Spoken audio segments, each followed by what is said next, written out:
Hi and welcome back.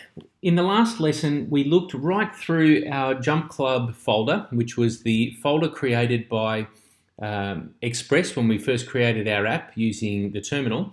And we looked at a few of the things in here, the app.js file, the routes folder, and the views folder.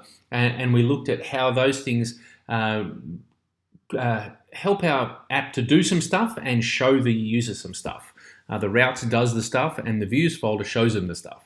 We're now going to learn about a couple more of these files, package.json and package lock.json, and how they are used to install packages that extend the functionality of our website. That's great. So you'll notice that I've got nothing running here now. That's because I'm assuming you're doing these lessons over a day or two. You're not all doing them all at once. So you need to know how to fire this stuff up. If you've been doing a day of work or gone to school or something in between, you need to know how to get back there. So I'm going to show you that now. As always, we'll use the Spotlight to fire up our terminal. You could also launch it from down here, of course. And we're going to change directory into My Apps and then / Jump Club, which brings us to this folder. We know that's the location of our folder. That's in My Apps, and we're going into Jump Club. Great.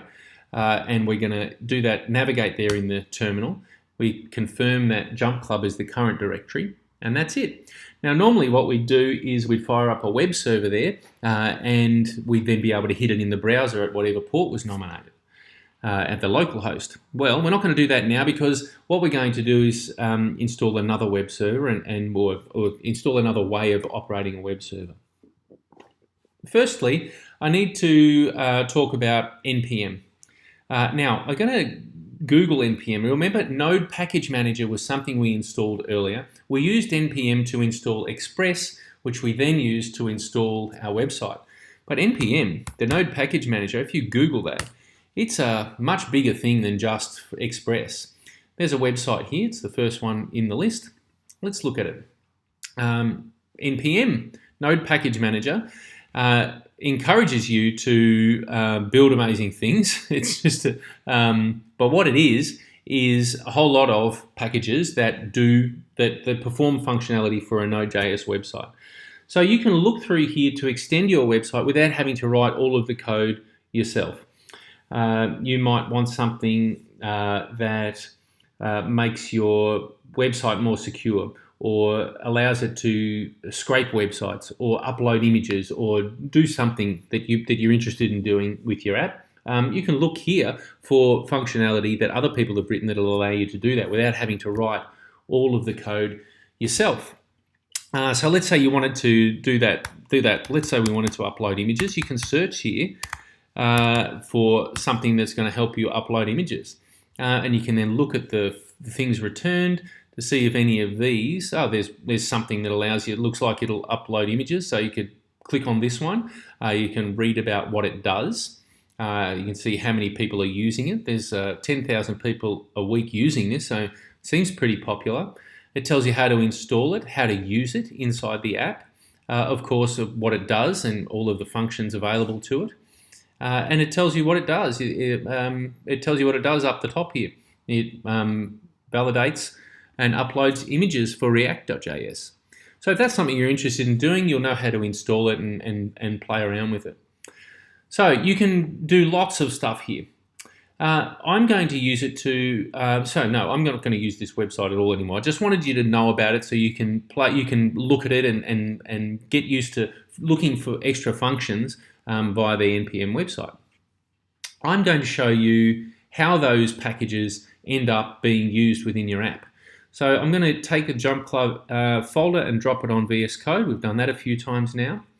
I'll remind you that this is just a different way of looking at the Jump Club folder. So all of the contents here are all of the contents listed here. That's true.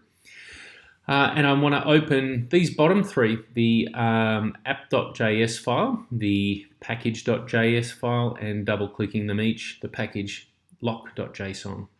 Great.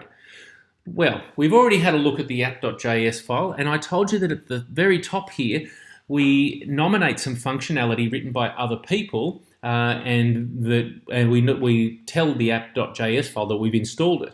Now, the reason it's installed is because when we first made our app, we used Express to create the folder, and the very first thing we did was navigate into that folder and type npm install into the terminal.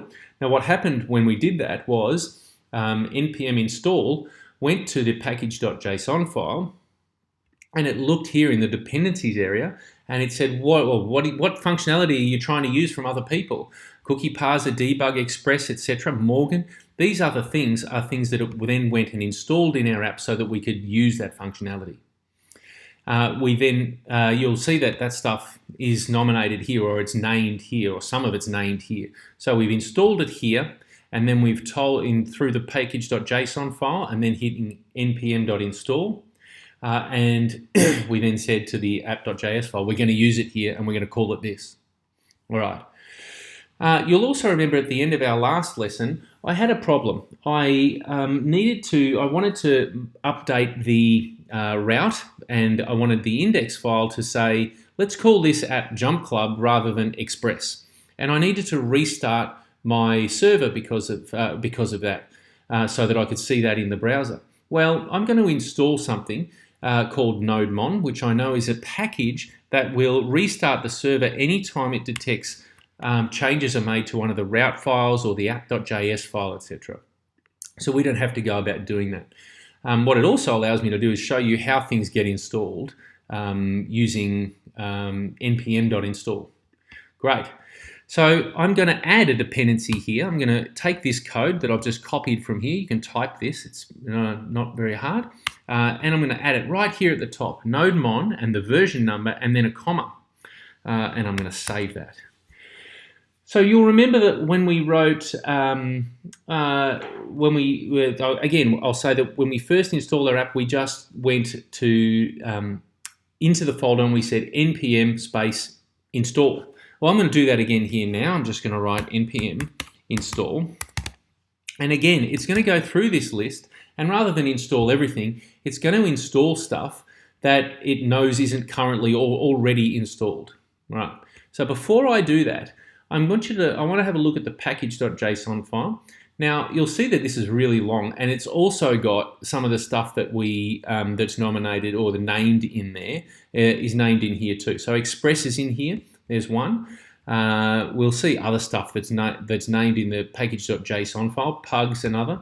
We see that back in here. Pug is another.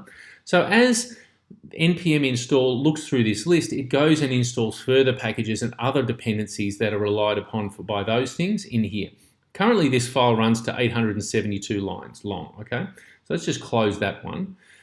We've added Nodemon to our dependencies list. I've saved that, and I'm now going to run npm again install in my Jump Club folder in order to rip through this dependencies list and install anything that isn't currently installed. Now, what we know is, because we've already run this once before, Nodemon is the only thing still outstanding. So when I hit enter on this one, it'll run through, running through, looking and working out what it needs to do, and then it tells me it's installed. It's got a post install on Nodemon 2.0.4. Great. So this brings me to the next way to start a web server. I'm already in the Jump Club folder. I've installed Nodemon, and I'm going to hit it. I'm going to say Nodemon. I'm just going to type Nodemon in here and watch what happens. A web server starts. And I can tell you that it's going to be publishing on port 3000, just like one of our other ones was. So if I now hit my browser and I bring back localhost 3000, sure enough, I see my app. Great. Just to show you that that's working, I'm going to go back into the route, the index route, where we tried to change the name last time. Remember, we changed this name and we then needed to restart our server all on our own. We had to do that manually. So if this is working, I should be able to put a dash in between the words jump and club here. That's great. I can save this, and you see what happened over here. The server started on its own. So when I go back to my Jump Club web page and I refresh it, I'll see the dash. So I don't need to make those restarts. So I've showed you a couple of things there. we've made it easier for ourselves by using Nodemon. It's going to restart the server whenever it detects a change in one of the JS files. And I've also showed you that the package.json file contains the dependencies that are installed via npm install over here. Lastly, I'll show you the package.json file. It's grown a lot. There it is. And that's because we installed something new, Nodemon, and it installed in turn all of the things that it needed into the lock file. Okay, so that's one way to extend your app by adding functionality, by nominating the dependencies via the package.json file. All right, I'm going to show you another way to do that in the next lesson.